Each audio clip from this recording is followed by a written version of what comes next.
the video of a woman who was molested and her dignity violated in public, and it was a gruesome video. That just a historical background about Manipur. Manipur is part of the northeastern part of India. It was a princely state. Why this issue? So there are issues on the Metis side, there are issues on the Kuki side, and both sides have valid apprehensions, right? But now, before we get into the actual trigger for this issue, strict action against wrongdoers, the maximum punishment which is possible should be provided, including the video of a woman who was molested and her dignity violated in public, and it was a gruesome video that shook our conscience, and it was a terrible incident, and I hope justice is delivered as soon as possible in that incident and many such incidents which have gone unreported from Manipur.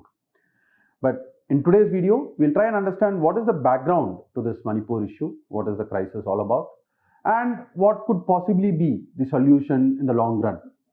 So let us get into the details.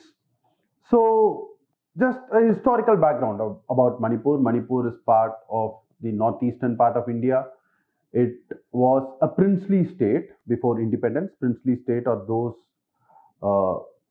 states or areas which are ruled by kings or rulers, princes, when the British had overall control over them. But they were not like the provinces like Madras, Bombay, Bengal and all. They were the princely states which were ruled by the local kings and rulers. So Manipur was one such princely state during British rule. It did sign the deed of accession in August 1947, just before independence, but it got completely merged with India after the merger agreement that was signed in September 1949. And there have been demand for statehoods right from the beginning. It was a union territory till 1972, and then subsequently in 1972 it became a full-fledged state. And in order to protect the hill areas, we will see what is the topography of Manipur in the next slide.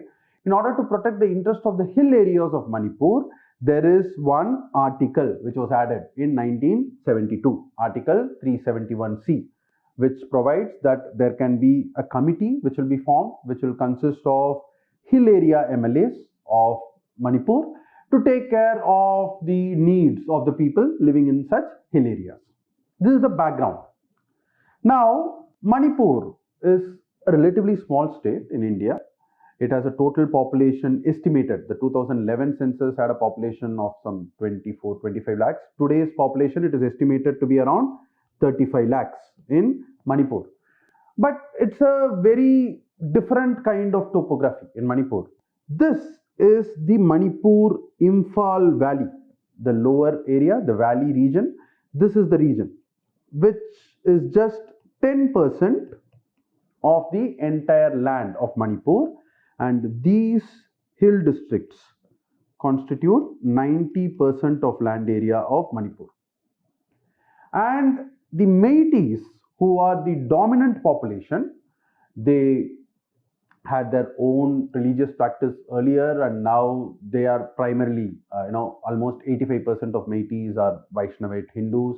There are also 8 to 9% of Muslims amongst Metis and few Christians, but they are 53% of the total population roughly, and they live primarily in this 10% valley area. And the hill area is inhabited by Kukis and Nagas. Kukis roughly around 25% of the population, Nagas roughly around 15% of the population. So these southern districts are more Kuki dominated, whereas these northeastern districts which border Nagaland, they have more of Naga population. So this is the topography that we should understand. This is the geography of Manipur that we should be aware of. And this is not the first conflict. Manipur has always been a strife-torn area, unfortunately, though it's a beautiful place. I visited there as part of my service tour and all. But it has been strife-torn. There has been dispute or violence between Kukis and Nagas, the two hilly tribes in 1993. There was violence between Metis Hindus and Metis Muslims in 1993. And now it is a conflict primarily between the Metis and the Kukis.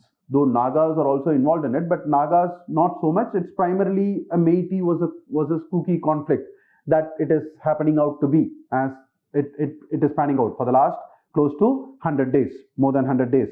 So now, why this issue? So there are issues on the Meiteis side, there are issues on the Kuki side, what they claim as their issues. And finally, there needs to be a balance ultimately. But what are the issues? What are the issues that the Meiteis say they are subjected to? First of all, in the hill districts, as I told you, the Kukis and the Nagas can settle down in any part of Manipur, but there are hill district councils which are formed under a separate act to protect the interest of the hill people. So there are around 6 hill district councils for these hilly districts, and in that the Meiteis are restricted to purchase land. They'll have to get the approval of the hill district council if they have to purchase land and settle down there. So there is a restriction on the Meiteis who live primarily in the valley from purchasing land and settling down in the hill districts. And there is an allegation that there is poppy cultivation, drug cultivation, which is happening in these hill districts, because there is this golden triangle, right, of Thailand, Laos and China, parts of China, right? So there is a golden triangle which is for drug trade, and for that some of the supplies and all those things happen from the hill districts. Poppy cultivation is one serious charge which is made by the Meiteis of the people who are living in the hill districts. The predominant population of Meiteis are OBCs, other backward communities. There is around 3% of SC population among scheduled caste population among the Meiteis, but they have been demanding a scheduled tribe status, because the moment you get a scheduled tribe status, it gives better reservation opportunities in government jobs and all, though they dominate the government jobs even now. And more importantly, then that will solve this problem of buying land and settling down in any part of Manipur if you get a scheduled tribe status. So that has been their demand for a long time. And also influx from Myanmar. See, Kukis originally were from Myanmar and they migrated centuries ago. They were in fact made to inhabit the hill districts by the Meitei kings who are living in the valley as a kind of a buffer against any Naga invasion and all that, right? But guys, one thing we should understand, we are one country. We might have descended from various places. In fact, all of us would have come out of Africa 1 lakh years ago, right? So while you have a lot of affinity and the pride of belonging to a particular region and a particular land, it cannot be at the cost of excluding some others who are also part of the same country, who are also part of the same land. They might have come 400 years ago, 500 years ago, but they are citizens of India. They have been living here for so many centuries, right? Influx should be prevented, no doubt. There should not be any illegal immigration which can cause law and order issues, which can take away the resources meant for our Indian citizens. But nobody can claim that, this land belongs to us and all others are outsiders. That is something which is morally incorrect and constitutionally not valid, right? But that influx from Myanmar is one issue which they raise. These are the Meitei issues. Now, what are the issues that the Kukis and the Nagas claim, and especially in the present context, from a Kuki angle, what are the important issues that they say they face? Most infrastructure and development, hospitals, roads, educational institutions, all the prime development happens primarily in the Imphal Valley. The Meiteis have so much of political control over Manipur. As I told you, 10% is the valley region, 90% is the hill region. This valley region has around 53% of the population. This hill region has around 40% plus population. But 40 out of the 60 MLAs in the Manipur Assembly come from this Imphal Valley. Primarily Meitei land, if you have to say, people who belong to the Meitei community get elected from these 40 constituencies. Whereas only 20 constituencies is meant for, or there are only 20 constituencies in these hill districts which comprise of 90% of the land and close to 40% of the population. So the political power is skewed in favor of Métis is a charge and is one of the serious issues which the Kukis and the Nagas maintain. And already the Métis hold more than 60-65% of the government jobs. So there is already, and giving them an ST status will again tilt the balance more in favor of Métis. So these are the apprehensions and the issues which the tribes who live in the hills of Manipur claim. And both sides have valid apprehensions, right? But now, before we get into the actual trigger for this issue, what happened, and what is continuing to happen, unfortunately, and hope it is brought to control and order very soon, was the Manipur High Court direction to the state government to consider giving ST status to Métis. But guys, before we get into that, let us just understand for our knowledge, constitutionally, how can somebody be granted, how can some community be granted a scheduled tribe status? The state government has to first initiate the proposal and send it to the central government. The central government Tribal Affairs Ministry will consider it. Then it will send it to the Registrar General of India, the Office of the Registrar General of India.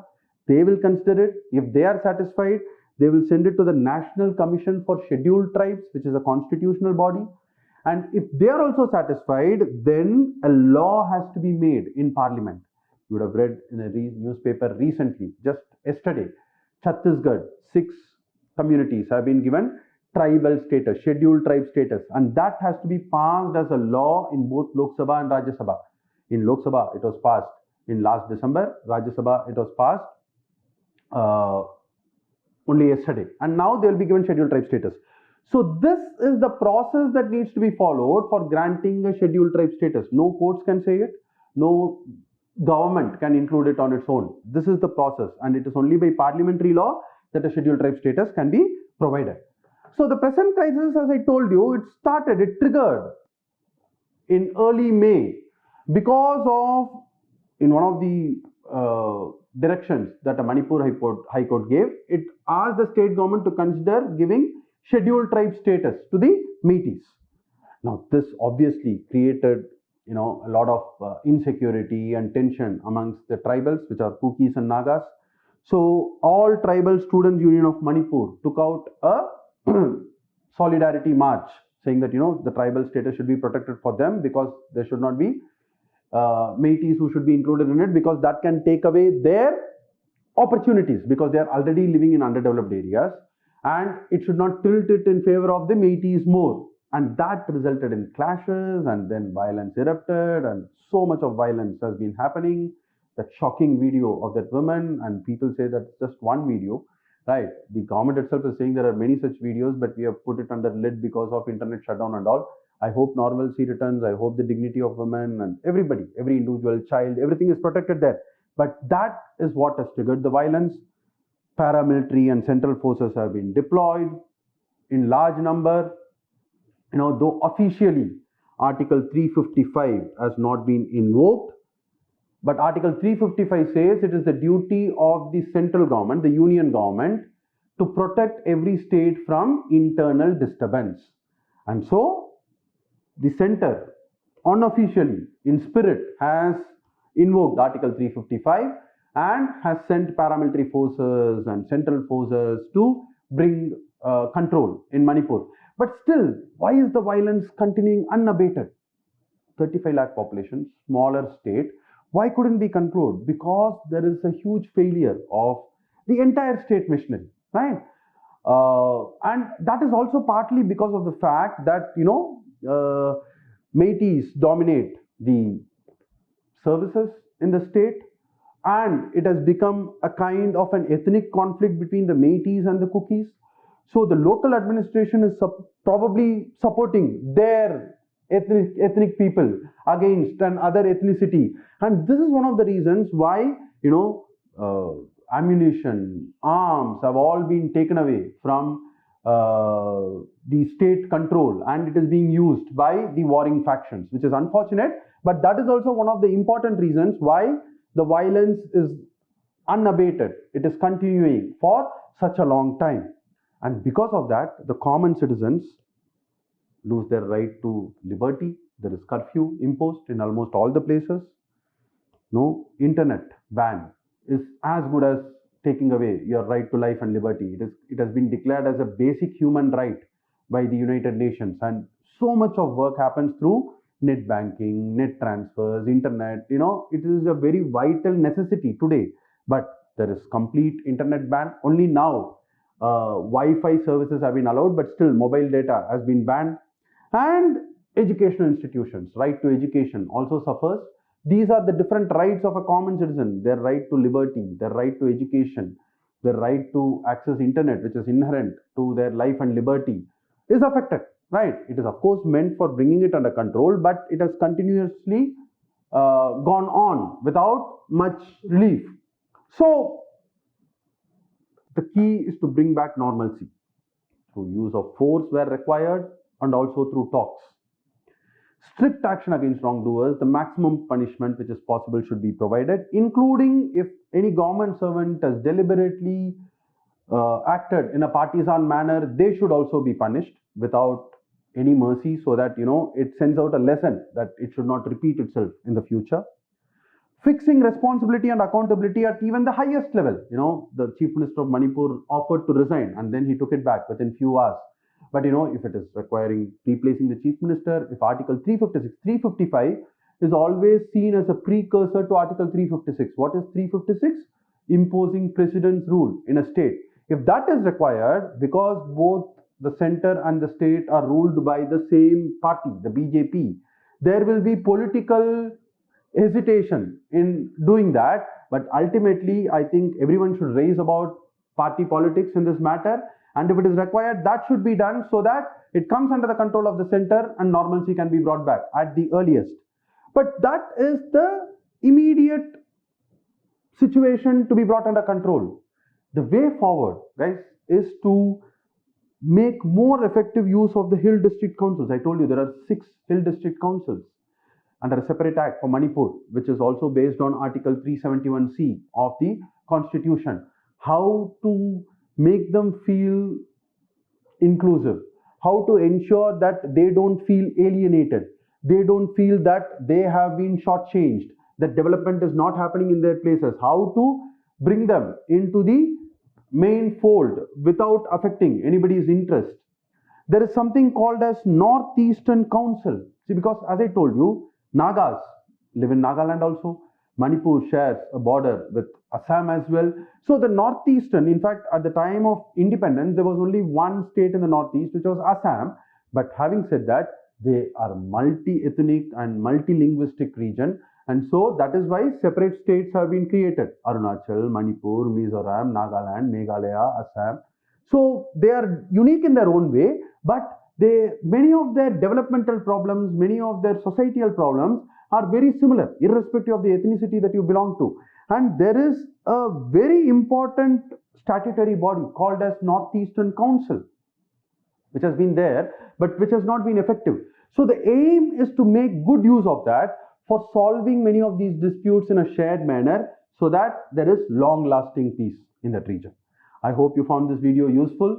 I'll see you again with another video soon. And now for the people who are taking up the UPSC exam. As I told you, Article 355, though it has not been officially invoked, center sending forces to ensure that internal disturbance is protected, right, is in spirit Article 355. So there could be some question relating to that. Article 356 is imposition of President's rule, which has not happened in Manipur.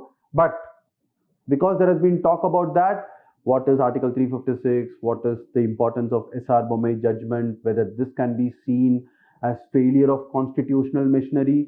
To some extent, yes, though it is primarily a law and order problem. But if from public armory, weapons and ammunition have been stolen, there is molestation of women in public, and so many lives lost. It is just more than just a ordinary law and order issue. There is a serious issue on hand here, and so something related to Article 356 can also be tested.